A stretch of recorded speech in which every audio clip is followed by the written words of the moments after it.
Hola, buenas, ¿cómo están? Em, bueno, ingresamos en la última parte del texto de Garabedian, ¿sí? Supongo van a ser tres clases, ¿sí?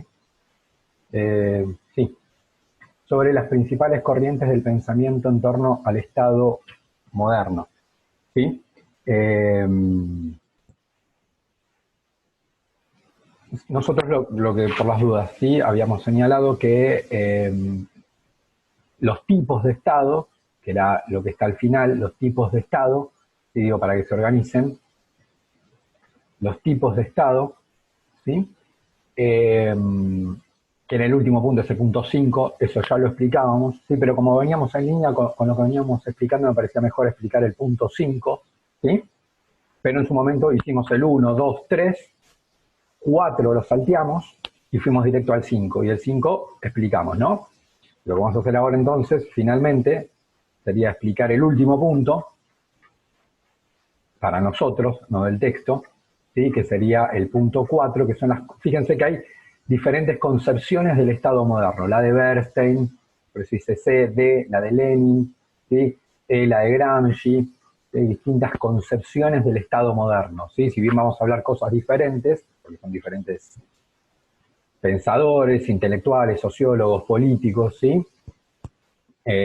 Weber, ¿sí? Lo que vamos a señalar serían las diferentes concepciones en torno al Estado moderno, ¿no? Bien, vamos a comenzar entonces con Weber, ¿sí? Vamos a comenzar con Weber, ¿sí? Lo que está compartiendo, sí. Vamos a iniciar estas principales corrientes de pensamiento en relación a Weber, ¿sí? Entonces, bueno, comparto ahí las diapositivas, ¿sí?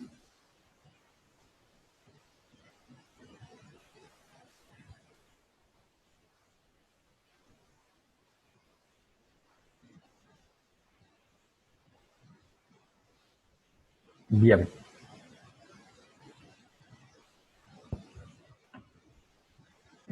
Si no, gracias, no ganar. Vamos por las dudas. Bien, ahí sí. No quería hacer, lo vamos a poner otra vez por las dudas, no sé si estaba abierto o no. Entonces vamos a las diapositivas de Bernstein, ¿sí? Perdón, vamos a las diapositivas de Garabedian, ¿sí? Y dentro de esas diapositivas vamos a lo que es el Estado moderno, ¿no? Las concepciones en torno al Estado moderno. Y dentro de las concepciones del Estado moderno vamos a Weber, ¿sí? Principales corrientes en torno al Estado moderno, Weber. Me parece que ustedes van a tener primero Marx, es decir, acá, ¿sí? Pero bueno, abajo van a tener a Weber, ¿sí? Así que es lo mismo. Primero, sí que pueden poner uno si quieren para no marearse. Pueden poner principales corrientes en torno al Estado moderno, uno o A, como está acá. En el texto dice A, en realidad, ¿sí? La forma ABC y vamos explicando todo, ¿sí? Bien. Weber sí era un sociólogo, junto con Durkheim, ¿sí? Lamentablemente Durkheim no hemos podido, no creo que lleguemos a ver mucho. Weber sí es un sociólogo muy importante, ¿sí? De fines del 1800 más principios del 1900 en realidad, eh, junto con Durkheim, ¿sí? Junto con Durkheim, bueno, son los padres fundadores de la sociología, seguramente lo vieron con Luis esto el año pasado, ¿sí? Era como más un representante de la sociología alemana, mientras que Durkheim de la sociología francesa. Están más o menos en el mismo momento, fines del 1800, principios del 1900, ¿sí? Eh, y lo que plantea Weber, ¿sí? Es que lo que había que realizar era un, un análisis realista del Estado moderno, ¿no? Cuando digo realista, ¿a qué me refiero?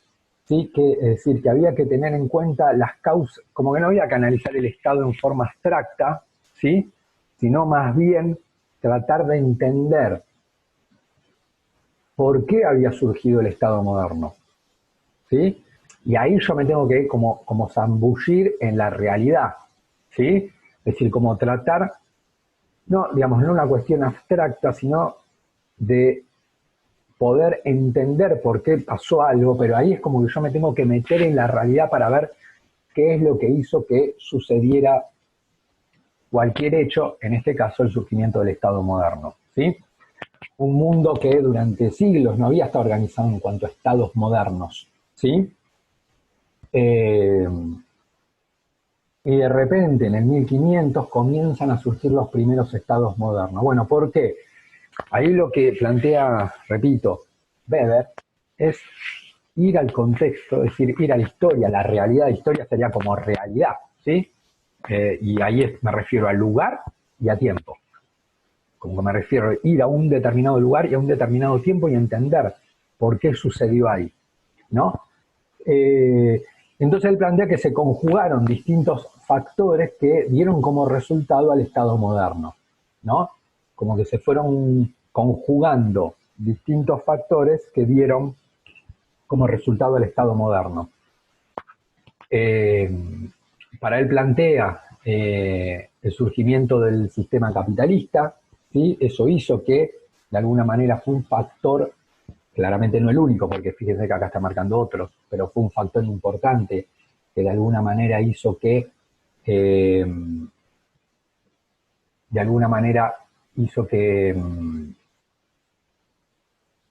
el territorio, o sea, esto yo ya lo expliqué, decir que el territorio para la burguesía era mejor que en lugar de estar fraccionado en feudos, ¿sí?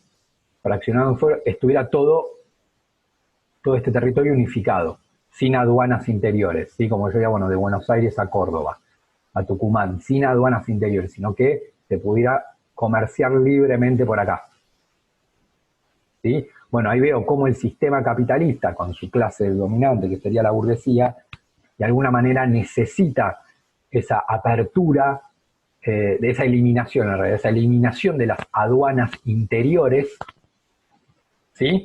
De hecho, ya nosotros, fíjense que no tenemos aduanas interiores, ¿sí? ¿Para qué? Para que esa burguesía pudiera acumular riqueza con mayor facilidad, ¿bien? Entonces, eso es un primer factor. Otro factor tiene que ver con la expansión comercial del siglo XVI, ¿sí? Esa expansión del comercio, digamos, ya que comienza a ser como un comercio global, ¿sí? Una palabra que escuchamos mucho, globalización, ¿sí? Bueno, en el 1500 se da como ese primer paso hacia una primera globalización, donde se comienza a conectar, obviamente, Europa con América, con África, con Asia, es decir, comienza a haber como una conexión comercial, bueno, que en muchos casos eran esa expansión comercial sostenida por los estados, ¿sí? Piensen que también no eran empresas privadas que tenían capital como para comerciar de lugar a lugar, sino muchas había obviamente un, entre comillas, sector privado, pero también había mucho apoyo del Estado ahí en ese momento, ¿sí? Piensen en la colonización de África, estoy hablando de 1500, ¿sí? Cuando los europeos comienzan a ir a África y tomar algún producto, o América, y bueno, eso requería todo también un aparato del Estado que organizara, y si era posible eso. No había un capitalista, ahora sí lo hay, pero en ese momento no había capitalistas que pudieran plantear un negocio global de ese tipo. Tipo, estoy en Portugal y quiero comerciar con Asia y con América y África, eso era medio imposible, ¿sí? Se requería de un Estado. Y por último, la clave en donde pone mucho foco, ¿sí? De hecho, muchas veces fue acusado de como que como que su explicación era monocausal, es decir, de que le daba prioridad a una sola causa. Él habla de la religión protestante, ¿sí?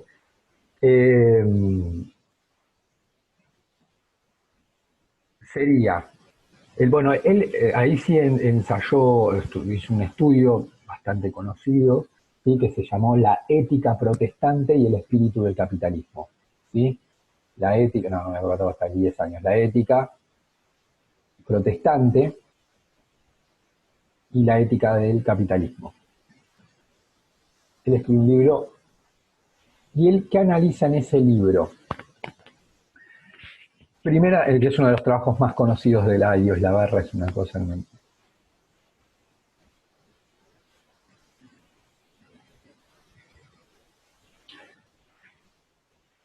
Primera cuestión, por las dudas lo aclaro, supongo que ya lo saben, pero por las dudas lo vamos a aclarar. ¿Sí? Religiones monoteístas en el mundo, ¿sí? Religiones monoteístas, ¿sí? Están las politeístas, por ejemplo, muchas asiáticas, ¿sí? Son politeístas, pero religiones monoteístas en el mundo hay 3. ¿Sí? Esto desde hace muchos siglos hasta el día de hoy, ¿sí? Que sería la religión, no, pero necesito más espacio, que sería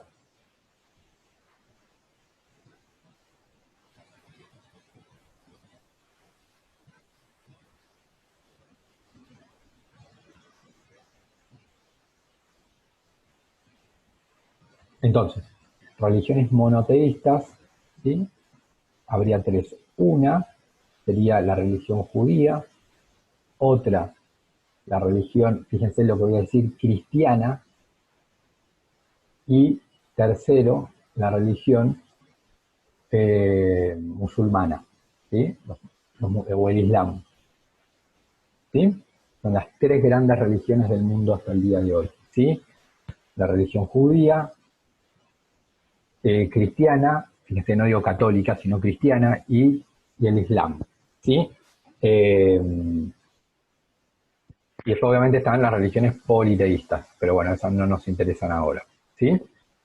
Digamos que gran parte de toda América, gran parte de Europa, sí, algunos países de África, tendrían como, y algunos que otro chiquito de Asia, como estarían como acá, ¿sí? Bueno, después muchos en Asia y en África, el Islam, ¿sí?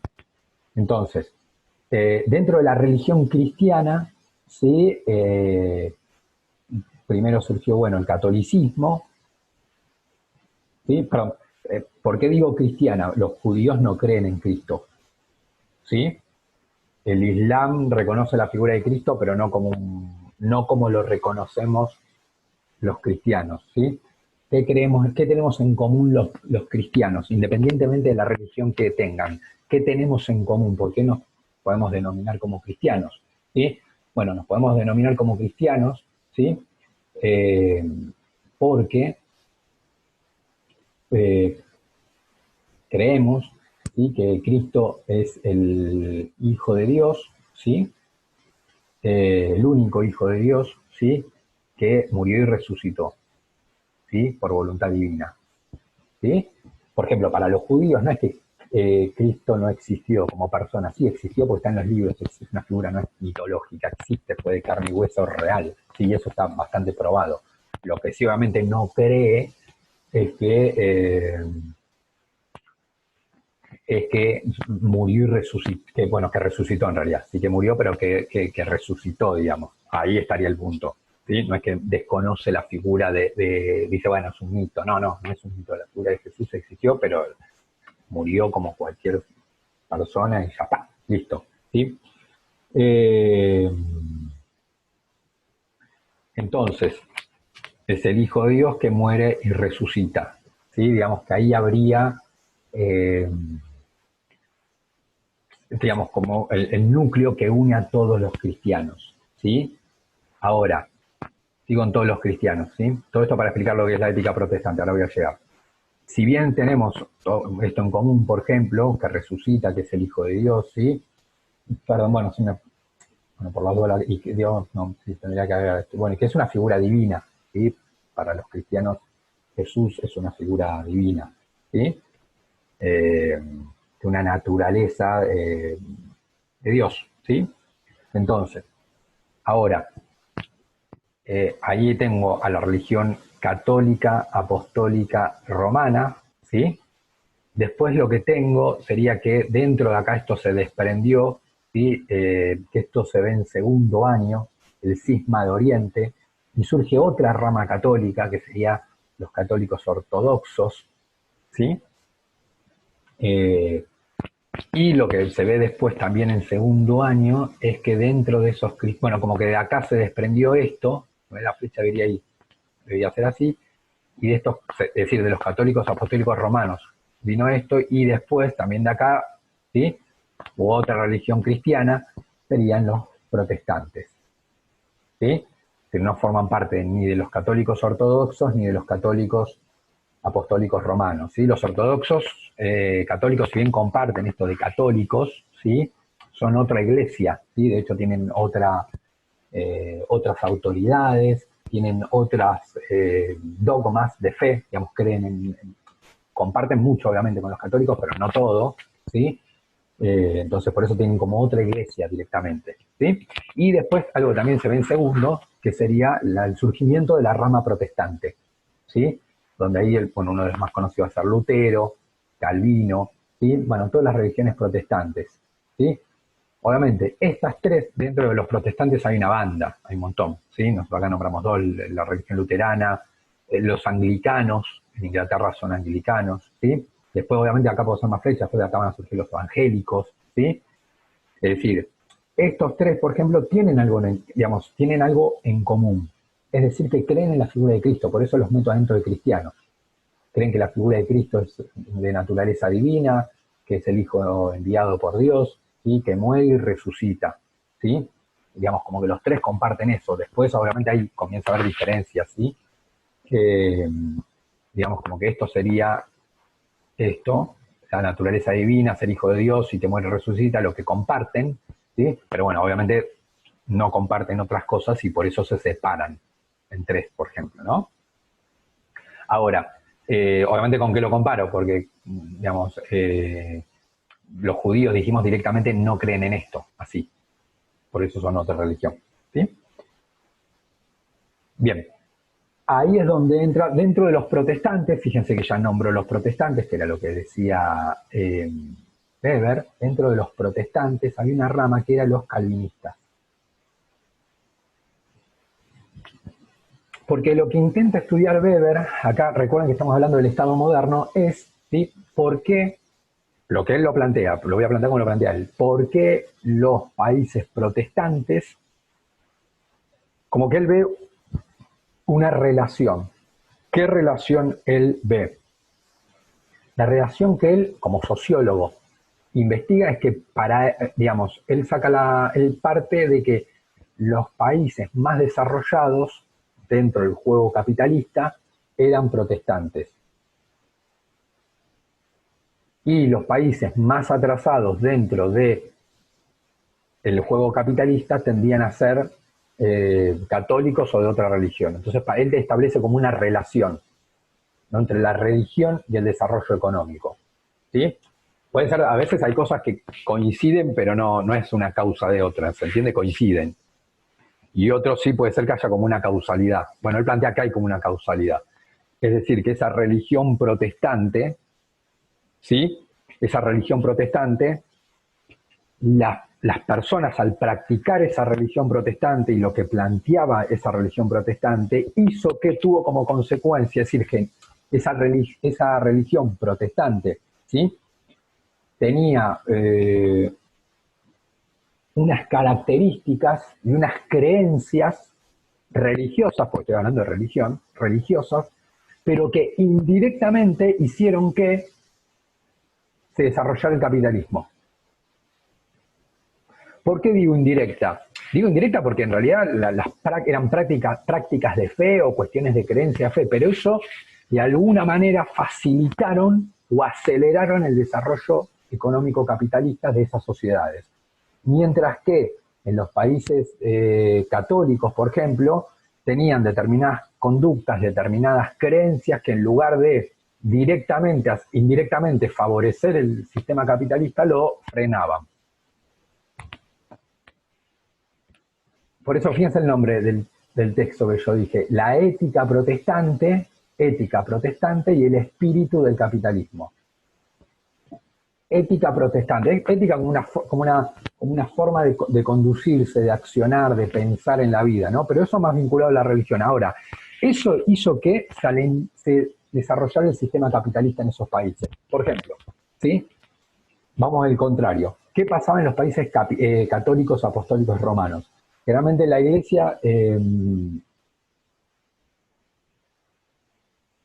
cuestionaba, no es que no lo hiciera, pero no es que lo prohibiera, pero no alentaba el préstamo con interés. Porque de acuerdo a alguna escritura bíblica, no estaba bien visto prestar y que vos me dieras algo, me devolvieras, primero que me lo devolvieras y segundo me lo devolvieras con interés. ¿Sí?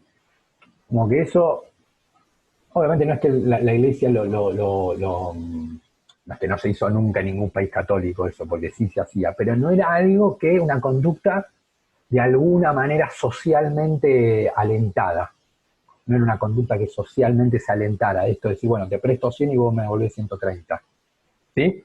Repito, esto quiere decir que en ningún país católico eso se hacía, no, sí se hacía, pero no era socialmente algo que se alentara. Entonces, fíjense que, ¿y por qué no se alentaba? Pero era por una cuestión religiosa, digamos. La iglesia católica lo que planteaba es que eso era una práctica que de alguna manera contradecía el espíritu de la Biblia. Que uno tenía que dar como gratuitamente y sin pedir nada a cambio.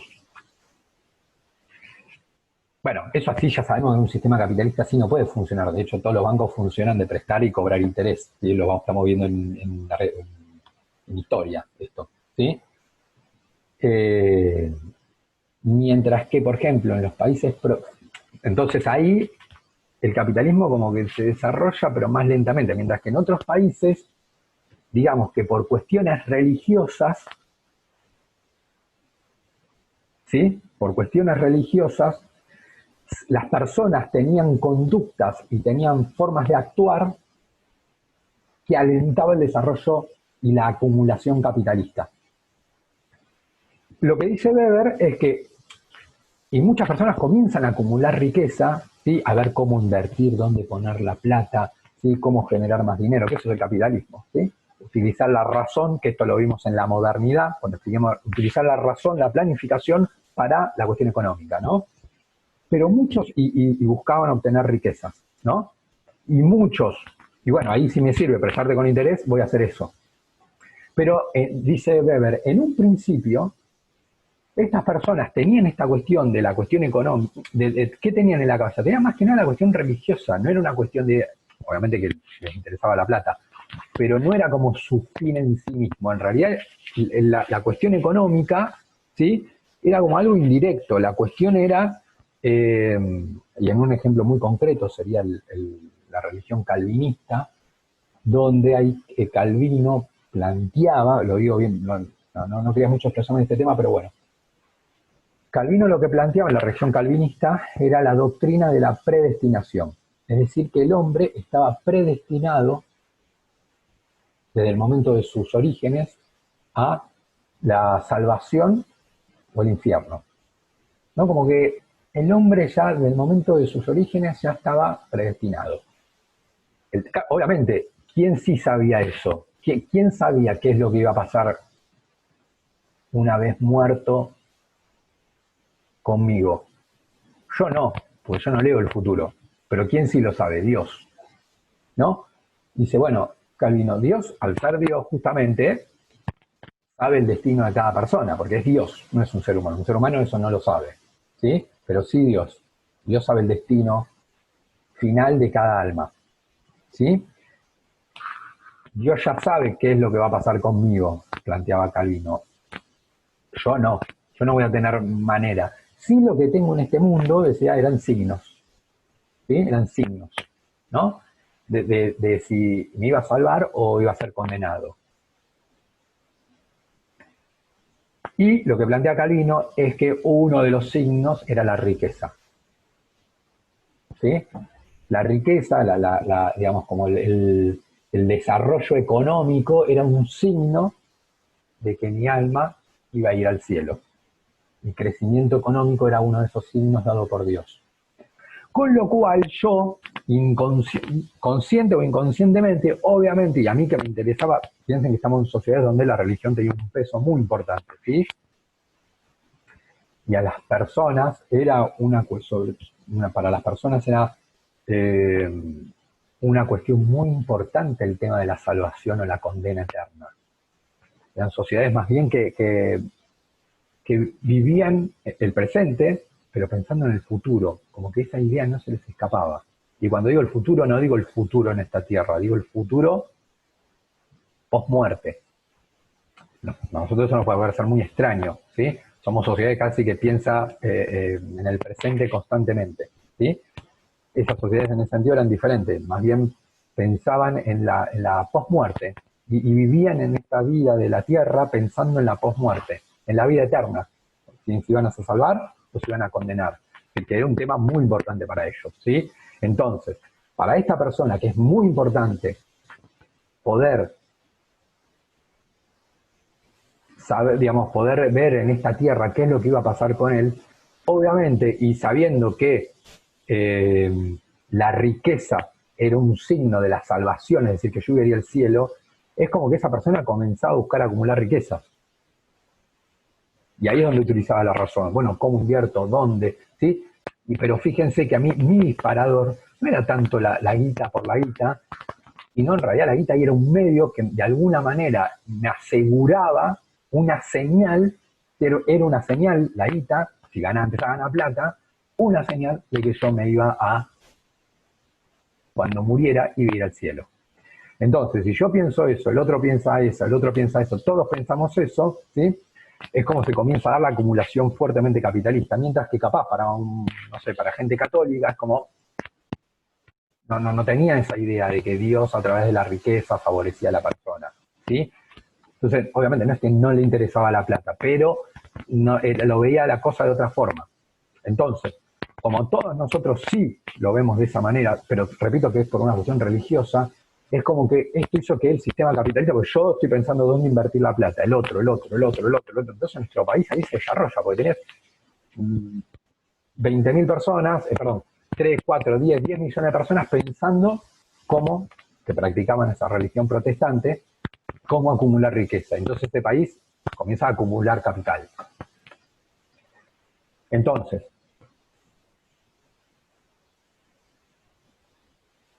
¿cómo? A él vincula entonces la religión protestante con el surgimiento del sistema capitalista, ¿sí? Y esto dijimos, ¿cómo está? Expansión capitalista y este sistema comercial, sí, en realidad debería ser, esto no debería ser ABC, esto debería ser un punto, 2 puntos y tal vez este vinculado a este, ¿no? Más bien son dos, digamos, ¿cómo? Entonces, digo para cerrar este punto, fíjense ahí cómo la expansión comercial, dijimos, vamos a analizar, Weber arranqué diciendo que hace un análisis realista del Estado moderno, intenta comprender por qué surgió. Bueno, una cuestión importante es la expansión comercial, donde ahí se requiere un Estado, ¿sí? Y por otro lado, el surgimiento del sistema capitalista barra religión protestante, que de alguna manera también, fíjense cómo la religión protestante está vinculada al capitalismo y dijimos que el capitalismo está vinculado al surgimiento del Estado moderno, ¿sí?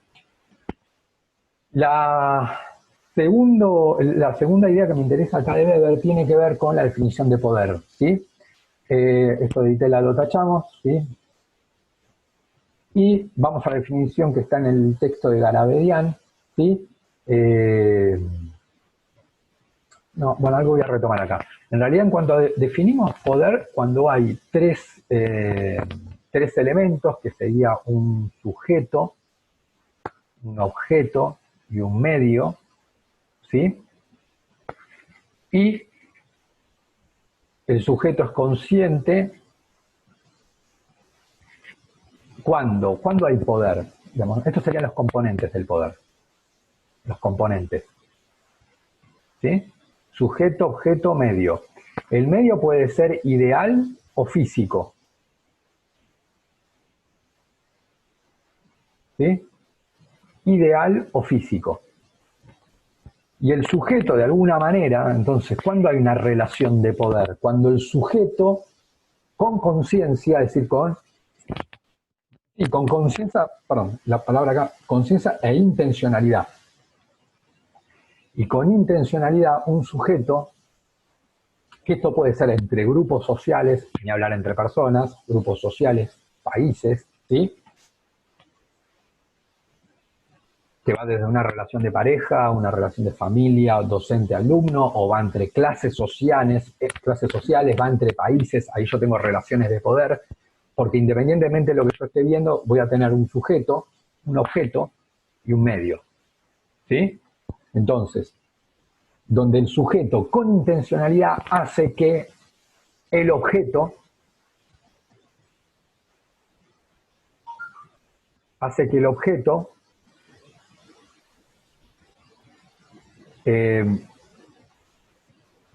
sí, responda a las decisiones que él tiene, que sería el sujeto. Ahí tengo una relación de poder. Cuando yo sujeto, a través de un medio ideal o a través de un medio físico, logro que el objeto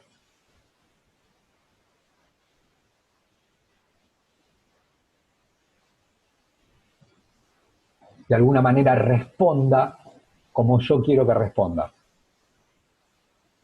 ¿Sí? Por eso obviamente es algo bastante cercano a la dominación. ¿Sí? Ahí hay una relación de poder. Entonces, es decir, y ahí digo con intencionalidad, si yo quiero que el objeto haga tal cosa, ¿sí? Entonces ahí hay una relación de poder, ¿sí?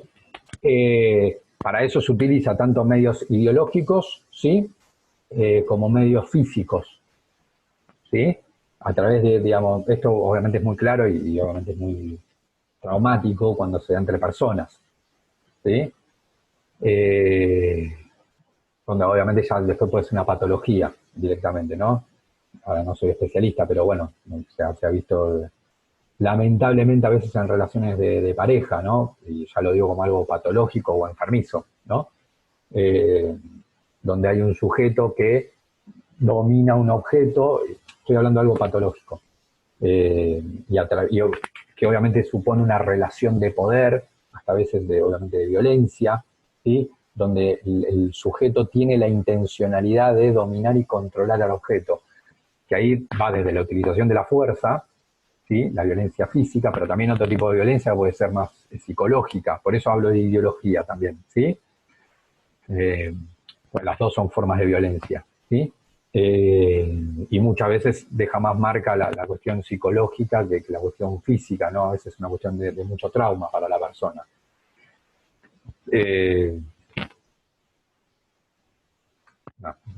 Sí, bueno, doy el ejemplo. Por ejemplo, para que vaya a ver bien concreto, no sé, es como, bueno, me pongo yo como ejemplo, si yo le pegara a una persona, ¿sí?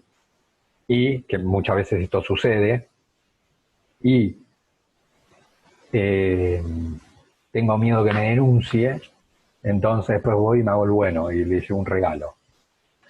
¿Para qué? Y ahí está el tema de la intencionalidad. Yo sí tengo claro, por qué, por eso hay intencionalidad, yo sí tengo claro por qué, y hay como una dominación de la otra persona, por qué no voy y le llevo, no sé, la invito a comer después y al fin y le hago un regalo y le pido disculpas, perdón, no volver a pasar, bla, bla, bla, bla, bla. Ahí está la intencionalidad. Si yo en realidad lo que tengo miedo es que el día anterior ejercí la violencia física contra esa persona y tengo miedo que me denuncie. Entonces yo ahí no me borro y desaparezco, la otra persona me puede denunciar, ¿sí? Pero entonces yo voy y invito a comer, le llevo un regalo, tal, ¿sí? Como, ahí hay una cuestión ideológica, ¿sí? Y ahí estoy tratando de controlar a la otra persona, es decir, que la otra persona no me denuncia. Bueno, ahí yo la logré ejercer una relación de poder sobre la otra persona y la otra persona terminó, lo que yo decía al principio, respondiendo como yo quería que respondiera. ¿Cómo quería que respondiera? Que no me denunciara. ¿Sí? Ahora está claro, no sé, capaz no dije no me denuncie, ¿sí? Dije disculpame, perdón, papá, no va a volver a pasar, te llevo a comer, tengo un regalo, el que más te guste, ta. Y ahí hay una cuestión ideológica, que obviamente tiene que ver con también obviamente de alguna manera con una intencionalidad mía, ¿sí? que capaz no está planteada abiertamente. Sí, no me denuncio, sino puede ser que sí, pero puede ser que no. Pero ahí mi intención está clara, ¿sí? Es que no me denuncie. Después la puedo manifestar o no, en ambos casos hay una relación de poder, lo diga o no lo diga, ¿sí? Pero de alguna manera quiero hacer que esa otra persona tenga una conducta o una acción que a mí, que yo quiero que tenga, digamos. Quiero que la otra persona tenga una conducta que a mí me interesa y sirve. En este caso, que no me denuncie. Ahí hay una relación de poder, ¿sí? Y ahí hasta de abuso de poder. Ahí ya hay una cuestión como de que estoy, sí, ejerciendo una relación de poder patológica ya prácticamente, ¿sí? Eh, bien. Entonces, sí, para entonces Weber, ¿sí? Me quedan 3 minutos, los quiero aprovechar. Para Weber, en realidad, por eso lo vinculo con esto, la política, esto es muy interesante de Weber, después lo vamos a compartir o no.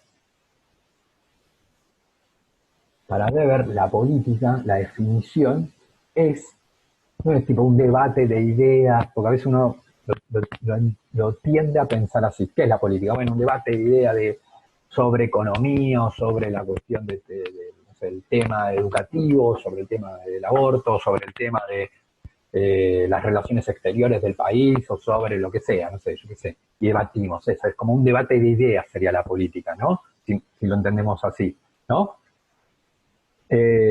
Bueno, Weber no está de acuerdo con eso. Él dice, para mí la política no es eso es un debate de ideas, punto. Ahora, ¿qué es la política entonces? La política él la entiende como el enfrentamiento entre distintos sectores sociales o por sectores políticos o sectores económicos, pero no por ideas, sino por la obtención del poder. Por eso expliqué lo que es el poder antes. Es obviamente por tener esta capacidad de ser sujeto, digamos, ¿no? Como de imponer las reglas de juego. Eso es la política para Weber. Es la obtención del poder. Es un debate muy interesante. Hasta diría, habría que ver. Entiendo que puede sonar tal vez como frío, pero en realidad es realista y me parece que apunta a algo importante, ¿no? Es como eh, que si uno se lo pone a pensar, para cualquier situación uno necesita tener poder. Después está cómo lo usa, si uno hace abuso de poder, ¿no? Esa es otra cosa. Yo qué sé, esto por eso es fuerte, pero sobre un hijo uno ejerce el poder. Ahora, después está el cómo y para qué, ¿sí? Tipo, vos terminás frente a un hijo, digamos, ejerciendo el poder, y un docente lo ejerce sobre sus alumnos. Pensar que eso no pasa es una ingenuidad. Ahora, también obviamente está para qué. Y yo como docente, yo sé que tengo un poder que no estoy en posición de igualdad frente a un alumno. Tengo más poder que un alumno, ¿sí? Es decir, ahora, si eso lo utilizo para menospreciar, para discriminar, bueno, es una cosa. Ahora, si yo lo utilizo para conducir un aula y podamos llegar a un objetivo que es el aprendizaje, bueno, está bien, ¿sí? Eh, pero está claro que por ejemplo, el docente tiene un poder y lo tiene un papá sobre un hijo el poder. Sobre todo cuando es chico ni hablar, ¿no? Así que ahí tiene toda la capacidad de poder sobre otra persona, independientemente de la edad, que tenga 3 años, 2, o 10, o 18, digamos, uno ejerce todo el poder sobre la persona. Por eso, ahora, lo que plantea Weber es que en la política el objetivo es la búsqueda de poder. Digo, a veces esto suena, oh, bueno, no sé, qué tontera, y la verdad que en realidad que a veces de hecho mucho se discute esto, ¿no? Y bueno, se pelean nada más que por el poder, como si fuera algo no importante o secundario o una tontera. Y no es así, porque en realidad si uno no tiene capacidad de poder, digo esto para profundizar en análisis, no puede conducir, y si no puedes conducir es como que no, es como un docente que no tiene capacidad de poder dentro de un aula. Si no tiene capacidad de poder, no puedes llegar a tu objetivo, que sería el proceso de enseñanza-aprendizaje, ¿sí? Entonces, ahora está claro que hay que ver cómo se utiliza el poder, ¿sí? Pero no es un detalle menor. Acá Weber le da mucha centralidad, como dice, bueno, acá la política es la lucha por el poder. ¿sí? Nada, digo, el que conduce una empresa necesita tener poder, ¿sí? Porque tiene que tomar decisiones, porque el poder hace que vos te sientes y tengas que bajarle línea a una persona y bajarle línea porque hizo las cosas mal, o premiar a otro porque hizo las cosas bien, o tomar una decisión. Digamos, vos conducís una empresa, ¿no? Si no tenés poder en tu empresa, fuiste, te va a ir a cualquier lado la empresa. Es decir, ahí el poder es muy importante, ¿sí? Y Weber acá le da mucha centralidad. Dice, bueno, la política es el enfrentamiento por la búsqueda de poder, ¿sí? Eh, bueno, adiós. Bueno, después capaz grabo otro, ¿sí? Ahora tengo una clase. Les mando un saludo, espero que se encuentren bien y que tengan un buen fin de semana.